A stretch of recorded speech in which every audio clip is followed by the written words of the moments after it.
Le problème avec le président Félix Tshisekedi, c'est quand il vient, il croit que c'est un monde de bisounours. Tout ce qu'il a à dire, c'est ah oui, venez investir au Congo. Par exemple, aux Nations Unies, il a dit oui, la forêt tropicale au Congo, c'est le poumon de l'humanité, c'est elle qui va sauver l'écologie. À Gaza, tous ceux qui sont en train de bombarder, est-ce que vous croyez quoi? L'empreinte carbone de tous ces bombardements, vous ne croyez pas que ça pollue? Ils s'en foutent complètement de l'écologie. Il faut sécuriser nos frontières, fermer les frontières avec le Rwanda, ne plus aller à la francophonie.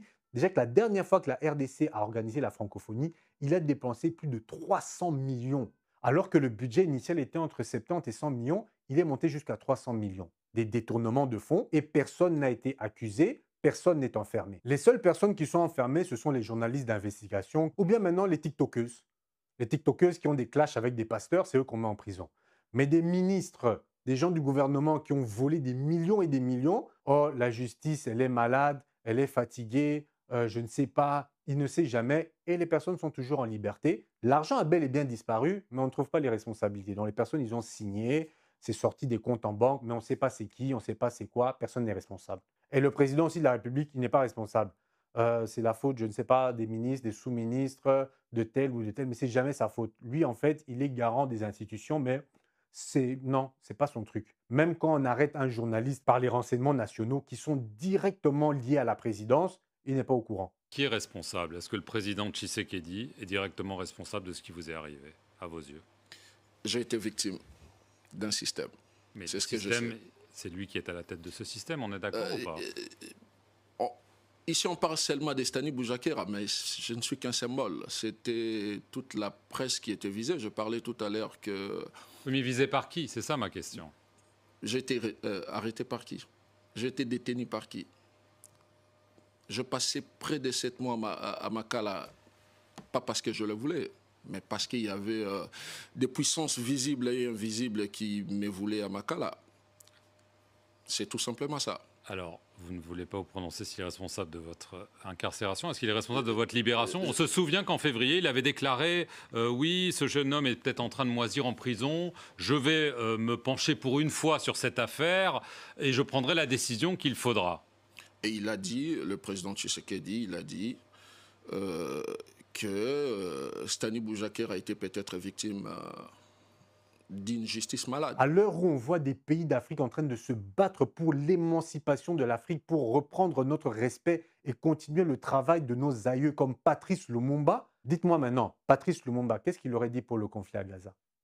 Est-ce qu'il aurait agi comme le président Félix Tshisekedi? Des histoires comme ça à la francophonie que Macron joue avec comme ça. Est-ce que Patrice Lumumba aura accepté ces bêtises-là? Vous avez vu le discours aux Nations Unies? Probablement pas parce que la plupart des youtubeurs des pays africains ont repassé le Mali, ont repassé le Burkina Faso, ont passé même les Barbades, mais personne n'a repassé Félix Tshisekedi parce que tellement le discours était fade. Je trouvais même que le discours de l'année passée était beaucoup plus patriotique. Maintenant, il espère quoi d'Emmanuel Macron pour aller discuter avec Paul Kagame afin de régler les problèmes à l'est du pays? Kagame, lui, il a déjà sanctionné la francophonie. Il a sanctionné la francophonie, changé la langue officielle du Rwanda. Il a mis la pression à la France. Et cela pendant des années. C'est la France qui est revenue courir après. Et ce que Paul Kagame a fait, c'est très très malin. Il n'a pas voulu que la France revienne à l'intérieur du Rwanda. Ce qu'il a proposé à la France, c'est d'utiliser les militaires rwandais, par exemple au Mozambique, pour sécuriser les infrastructures de Total Energy. Depuis l'attaque djihadiste en mars 2021 dans la province du Cabo Delgado au Mozambique, les activités de la compagnie Total étaient à l'arrêt. Et même si la sécurité n'est pas complètement revenue dans la zone, l'entreprise veut tenter d'y relancer son projet de production de gaz naturel. C'est dans cette optique que le PDG de l'entreprise Patrick Pouyanné s'est rendu dans le pays ce lundi pour rencontrer le président mozambiquais Filipe Nyusi. Pendant un an, cette cité portuaire fut l'un des bastions des djihadistes d'Ansar al-Sunna, connu localement sous le nom d'Al-Shabaab. Elle a été reprise le 8 août dernier par les forces mozambicaines et rwandaises qui quadrillent aujourd'hui le nord de la région du Cabo Delgado.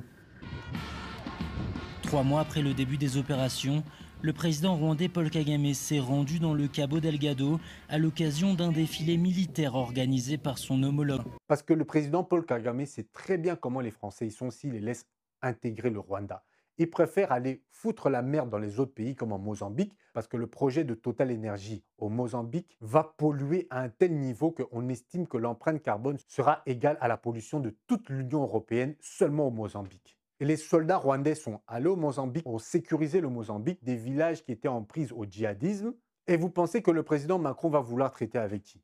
Une personne qui a une armée capable de 1. Faire la misère à la RDC, protéger ses frontières car le Rwanda est protégé. J'ai jamais entendu que les FDLR sont rentrés au Rwanda pour commettre des crimes. Protéger. Et en plus de ça, envoyer ses soldats au Mozambique et avec succès chasser les djihadistes. Mais le président Tshisekedi, vous venez avec quoi? Tout ce que le président Tshisekedi propose, oui, mais il y a les minerais du Congo, vous pouvez venir prendre les minerais du Congo. La France dit oui, mais il n'y a pas les routes. Oh, mais si vous voulez, construisez aussi les routes. Ah, mais pour l'énergie, c'est un peu compliqué, il y a des coupures de courant. Ah, vous n'avez aussi qu'investir pour le courant. Mais lorsque Paul Kagame appelle des entreprises, les entreprises viennent dire voilà, j'ai déjà construit les routes, vous pouvez aller. Pour l'électricité, c'est déjà OK. Internet, on a déjà mis. Venez seulement vous installer ici et tout est OK. Je vous dis, c'est pas normal. Et puis, il y a nos frères congolais qui disent non, mais regarde, Kinshasa évolue, vous n'avez pas vu les tours maintenant qu'ils ont construits. C'est ça, les tours. Vous regardez toutes ces tours qu'ils sont en train de construire, la population est en train de crever comme la misère. Moi, je vous ai dit, on ne calcule pas la valeur d'un pays avec ses quelques milliers de riches, hein. La valeur d'un pays, c'est la majorité de la population. Si la majorité de la population est bien, ce pays-là sera respecté. Regardez Dubaï, regardez les Émirats. Est-ce que vous voyez des Saoudiens, des vrais Saoudiens qui ont la nationalité, dans la misère? À Dubaï, des professeurs sont payés des 8 000 $, ne payent presque pas d'impôts. RDC, vous payez combien les enseignants? Mais par contre, nos ministres, nos députés, tous ces gens-là, des 30 000, des 50 000, les autres, je ne sais même pas, ça doit être déraisonnable. Et en plus de ça, ils arrivent encore à détourner des fonds dans les caisses publiques. Je vous dis, je ne sais pas où on est en train d'aller, mais cette humiliation, c'est l'humiliation de trop. Le gouvernement congolais doit établir une stratégie et s'éloigner de la francophonie. Et il faut arrêter d'aller mendier dans le monde entier. Les entreprises internationales venaient investir au Congo. Il faut que les entrepreneurs congolais eux-mêmes bâtissent le pays. J'ai vu une interview, il dit qu'il remercie les Américains parce que les Américains ont mis des sanctions pour le Rwanda. Mais quelles sanctions? Ils ont même dû appeler Kagame. Kagame, est-ce que tu peux nous laisser quelques personnes là, des dommages collatéraux? Kagame a appelé ses potes, dit bon, toi, bon, vous serez dans la liste des Américains. Il faut juste que vous déplacez votre argent là, vous mettez ça dans un paradis fiscal ou bien en Chine ou en Russie. Comme ça, ils ne peuvent pas prendre vos avoirs. Le tour est joué, on les met dans la liste. Et comme ça, le président Félix Tshisekedi, il est content. Ah, les Américains nous ont aidés. On sait très bien que ce sont les Américains qui ont financé le Rwanda. On sait très bien que la France aide le Rwanda. L'Union européenne finance le Rwanda. Et c'est eux qui profitent de tout ça. Mais le président Félix doit toujours aller mendier chez ces personnes-là. Est-ce qu'il ne voit pas comment l'AES est en train de se comporter? Il ne voit pas le président du Sénégal. Non, mes amis, je ne sais pas, je suis dépassé.